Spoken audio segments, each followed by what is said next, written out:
Okay. Business Insider article came to my attention, and this is about the productivity issue we're seeing in America. Now, this can feel like a piece of data that some of you don't see because you're not studying the stuff that I'm studying every day, and I get it. But this also speaks to a lot of tension in the workplace. And I think this hits a lot of us, those of us who want to grow professionally.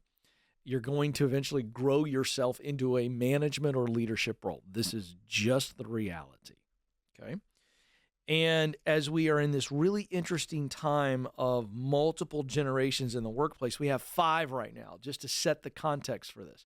We have 5 generations in the American workplace. The boomer generation, okay?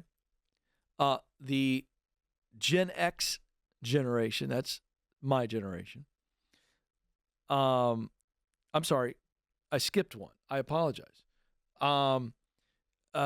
We've got I'm brain dead all of a sudden. We've got Gen Z, millennials, and Xers and boomers, and still some of the older just above the boomers. So this is a really interesting mix. Okay, and so with all this colliding, there are great differences in the way these generations were raised, the way they lived, what they experienced, and of course they've got different modes of operation. No hate either way. I don't like the generalizations out there. In fact, we tend to fall into this,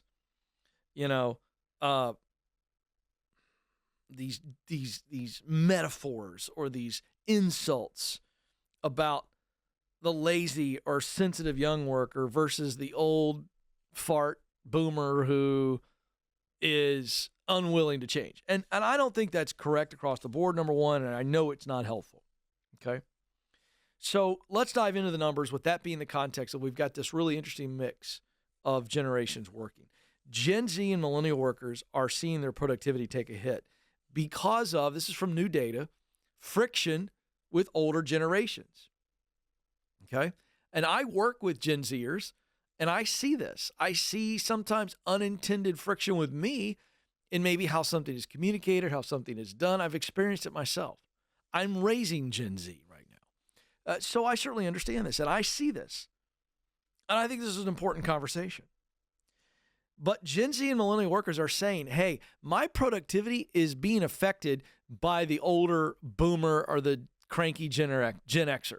Okay? Daniel Jolis, who's one of the research assistants on this study, said that we found that there are large age gaps between younger employees and older managers. You could absolutely see a boomer leader with a Gen Z follower, and that's a massive gap and creates a lot of natural tensions. And so what we're seeing is younger employees with older managers are suffering lower productivity.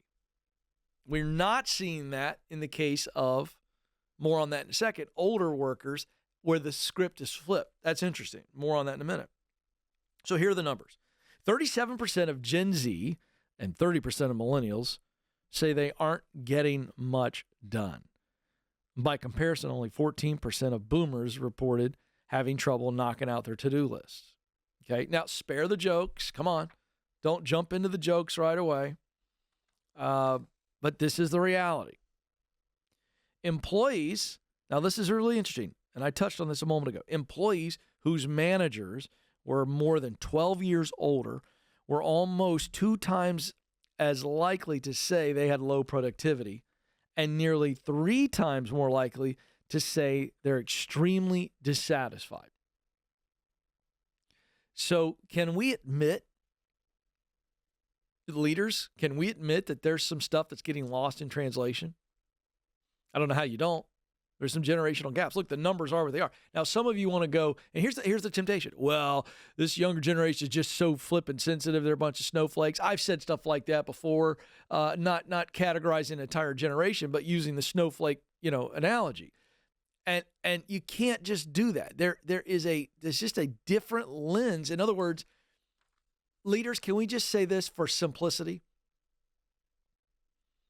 Gen Z is wearing different glasses when they come into work than you're wearing.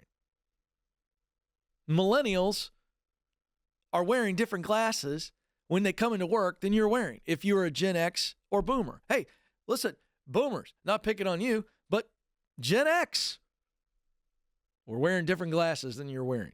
And now you can just go down the list and flip it. Gen X, you got to understand this, and everybody's got to understand that cultural influence is massive. And each generation is different for a reason. And thus, we're wearing different glasses. In other words, the way we see the world. So we've got to understand that. And instead of being irritated by it, I think we should be inspired by it. Because I think those different sets of glasses, if we can stay in this silly little analogy, if I were to take a millennial's glasses and on a particular topic in the workforce, all right, in the meeting. And I'm talking about politics or religion. I'm talking about just we're in a meeting and maybe there's a millennial that's got a different opinion of mine. If I am essentially going to say, I want to see it through your eyes. Why do you see it this way? I am essentially taking their glasses, putting them on my face and going, oh. And all of a sudden I have understanding. It's pretty fascinating. Now here's what's interesting. There is more to this than just the glasses and perspective. Remember, I just said, to go back to the data I just told you, employees with managers who were more than 12 years older than them were almost 2 times more likely to say that their productivity was lower and their dissatisfaction was higher. All right, well, that's where we left you. Flip it now. Older workers, so let's just say a Boomer or a Gen Xer, who had much younger managers did not report decreased productivity. Does that make them better? No, but it makes them really different. Why? Well, I'll tell you why. Can we just chalk up the fact that there's incredible value in experience and character development? So, of course, I'm going to probably be a little bit more mature in getting stuff done and dealing with difficult people. I should, for crying out loud. I'm almost 50 years old. Come on, Coleman, grow up. I mean, come on. So it doesn't make me better than a millennial or an Xer. It just means I'm more experienced. I've already had 3x the drama that they're dealing with. I've just got a bunch of calluses. I'm an old fart. I just can grump my way through it. Let's just be honest. It doesn't mean I'm better, and let's stop saying it like I'm better. No, you know what it is? I'm just more experienced. Maybe I'm more tired. I just don't have the energy to get freaked out like they do. Whatever it is. Now, let's keep going. The discussions around different generations in the workplace are falling back on too many on stereotypes, and so we've got to stop that. All right? Because here's the reality. The newest employees in the workplace often can bring fresh ideas and fresh perspectives because they're going to question old assumptions. But the older workers are often best at saying, you know what? We can be supportive. We can collaborate. They're willing to do some things. They're better locker room people because, again, they've been around longer. So they both bring something to the table. But younger leaders and older workers that are not in management, they don't always get the recognition they deserve.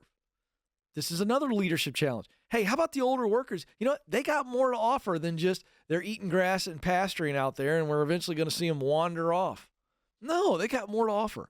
And then young people, they're bringing like a lack of experience, which makes them go, anything is possible. They're bringing innovations. They're bringing new ways of doing things. There's so much value to get them all in the room together.